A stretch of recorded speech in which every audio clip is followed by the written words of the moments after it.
샬롬, 상쾌함이 느껴지는 10월의 세 번째 주일입니다.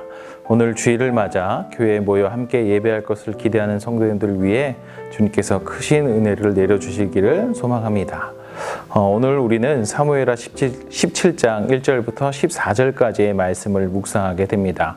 오늘 말씀은 어제 보았던 16장 20절에서 압살롬이 아히도벨에게 너는 어떻게 행할 계략을 우리에게 가르치라 라고 했던 그 말에 대한 두 번째 계략이 설명되어지는 내용을 우리가 보게 됩니다. 아히도벨은 압살롬에게 자신이 1만 2천 명의 군사를 이끌고 다윗을 추적하여 다윗을 죽이겠다고 그렇게 말을 합니다. 그래서 다윗만 죽이고 나머지 백성들은 살려둠으로써 원래는 죽여도 되지만 압살롬이 그들을 살려줌으로써 그들에게 자비를 베풀고 관대함을 보였다라는 것을 부각시킴으로써 백성들로 하여금 왕으로서의 백성들에게 왕으로서의 어떤 인정을 받게 하고 반역하여서 왕이 되었다고 하는 그런 부분에서는 조금은 압살롬이 자유로워질 수 있도록 하려고 하는 그런 계획을 이제 압살롬에게 아히도벨이 설명합니다. 그리고 아히도벨의 계략을 압살롬과 이스라엘의 장로들이 다 옳게 여겼다라고 4절에서 기록하고 있습니다. 다시 말해서 아히도벨의 계략이 괜찮다, 그 생각 탁월하다, 이렇게 생각하고 느꼈었다라는 그런 이야기인 것이죠. 그런데 문제는 5절에서 시작이 됩니다. 5절에서 압살롬이 갑자기 이렇게 말을 합니다. 아렉 사람 후세도 부르라. 우리가 이제 그의 말도 듣자, 이렇게 말을 합니다.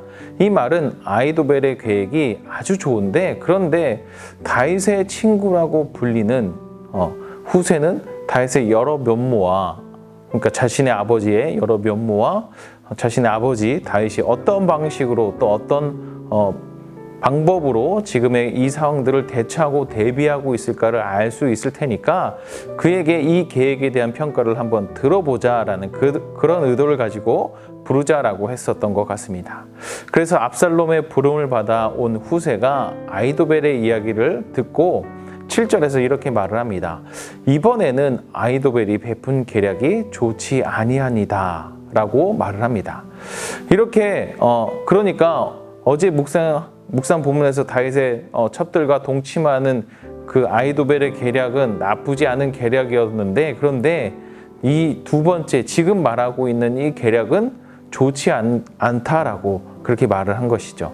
왜냐하면 다윗은 전쟁에 능한 사람이고 용사라서 백성들과 함께 그렇게 피난길에 서 있지는 않을 거다. 그리고 벌써 다윗은 용사기 때문에 전쟁을 그렇게 수많은 전쟁들을 해왔고, 또 어떻게 보면 사울을 피해서 늘 피신하고 도망다니는 그런 삶을 살았기 때문에 벌써 어느 동굴엔가 숨어 있을 것이다.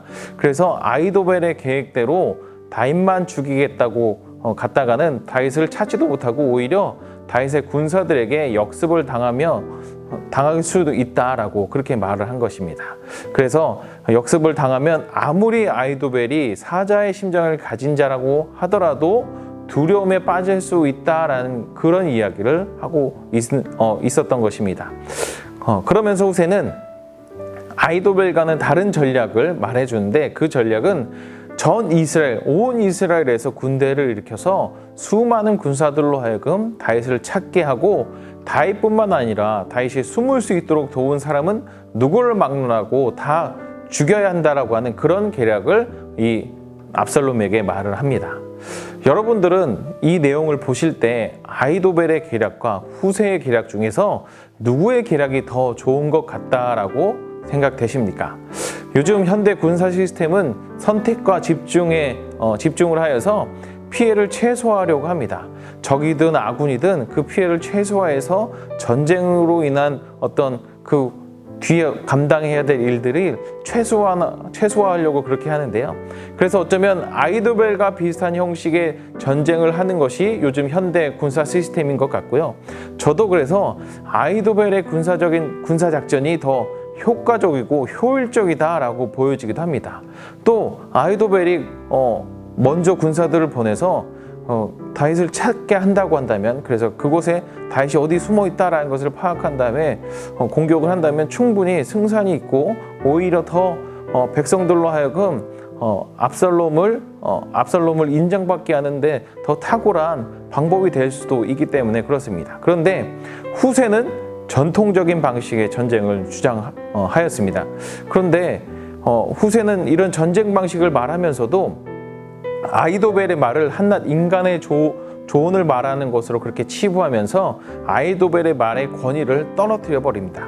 압살롬은 하나님께 구하여 얻은 그 말씀을 연상시키는 다바르라는 그 히브리어를 사용해서 아히도벨의 계략을 굉장히 높여 주었습니다. 그런데 나중에 들어와서 아히도벨의 계략을 들은 후세는 그 계략을 엣지라고 하는 단어를 써서 인간의 조언 정도로 그렇게 평가절하를 버립니다. 그러면서 그런 방식의 전쟁으로는 이길 수 없고 이런 방식으로 전쟁을 해야 이길 수 있다.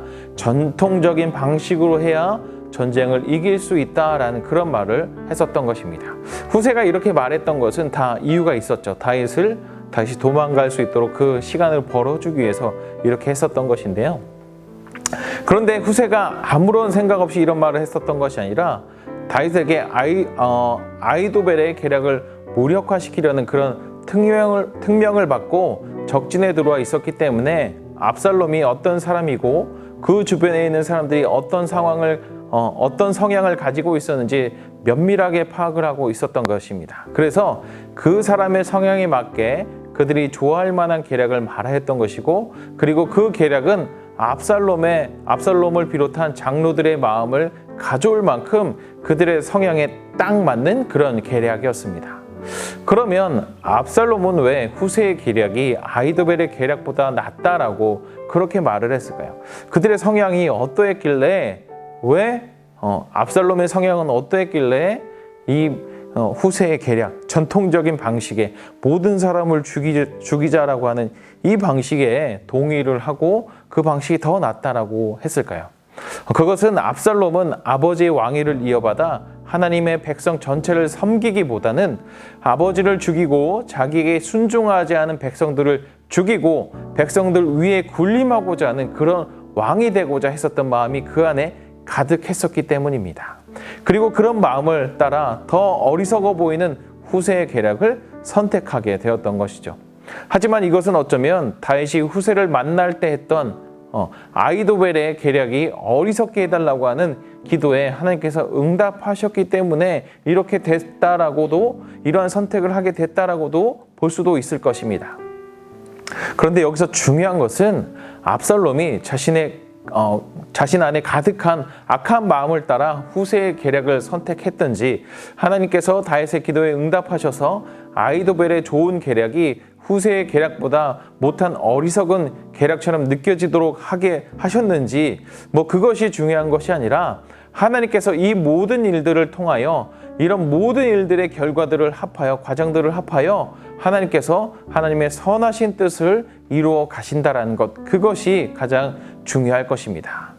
압살롬이 자신의 욕심과 마음에 가득한 세상의 왕들이 행하는 그런 모습을 자신도 행하기를 열망하고 있었기 때문에, 그래서 후세의 계략을 선택하였겠지만, 그러나 하나님께서 세우신 왕과 하나님 뜻과 상관없이 반역으로 스스로 왕이 되고자 하는 자 가운데서 하나님께서 누구를 도우시는가 하면 하나님께서 선택하여 세우신 왕, 그 왕을 하나님께서 도우시기 때문에 하나님께서는 다윗의 기도에 따라 아히도벨의 계략이 처음에는 좋아 보였지만 나중에는 어리석게 보이도록 그렇게 섭리 가운데 역사하셨던 것입니다. 사랑하시는 성도 여러분, 우리가 하나님 중심으로 살지 않고 세상 중심으로 살면 우리도 어리석은 것들을 따라 어리석은 말을 하고 세상의 어리석은 주장을 따라 세속적인 어리석은 주장들을 그렇게 똑같이 따라하게 됩니다. 정치가 어떻고, 경제는 어떻고, 재테크는 어떻게 해야 되고, 돈을 벌려면 어떻게 해야 돼, 이런 그 세상 사람들의 그 주장을 우리가 똑같이 따라한다는 것입니다. 그런데 우리가 그들의 주장을 들을 수는 있지만 우리 그리스도인들은 그런 말들과 주장들을 듣고 재해석할 줄 알아야 합니다. 그러니까 그 말이 성경적인가? 그 말이 복음과 복음적인가라는 것들을 우리가 생각해 보아야 한다라는 것입니다.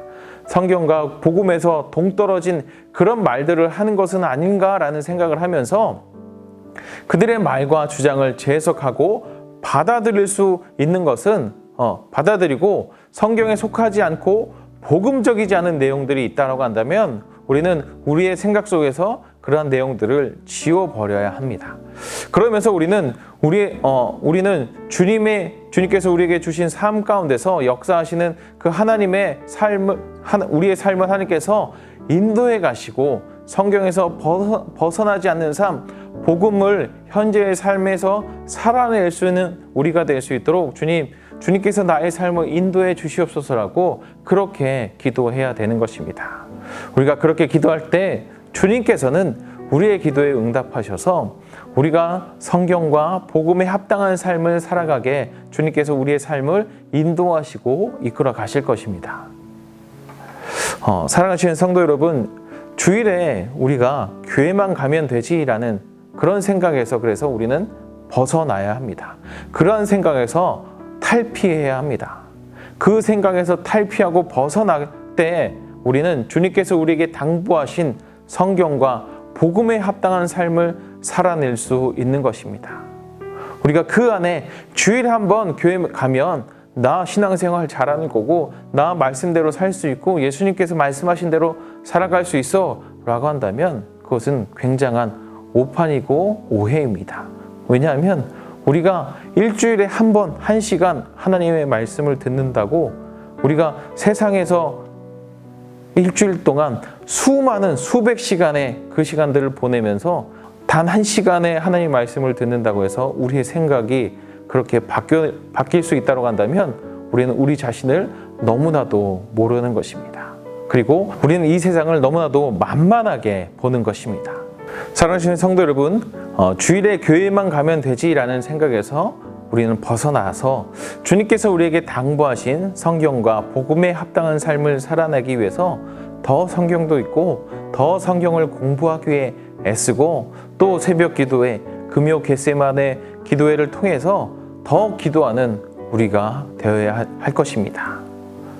그래서 우리의 삶에서 주님께서 역사하시는 것이 증거되고 우리의 삶을 통해 복음을 증언하는 우리가 되어지는 성도님들 되셔서 그래서 21세기에도 여전히 살아계셔서 여전히 역사하시는 주님이 오늘도 나와 함께 하신다는 것을 우리와 함께 하신다는 것을 우리의 삶을 통해서 나타내 보여야 할 것입니다. 우리가 그런 삶을 살아갈 때 주님은 우리를 통해 영광 받으시고 또 우리의 그 삶을 통해서 세상 가운데서 우리는 주님을 영화롭게 하는 그런 성도들이 될 것입니다. 그래서 주님을 영화롭게 하시는 성도님들 모두가 되시기를, 그리고 이번 한 주 그런 삶을 살아가셔서 주님을 영화롭게 하는 이번 한 주간의 삶을 살아가시는 성도님들 되시기를 주님의 이름으로 축복합니다.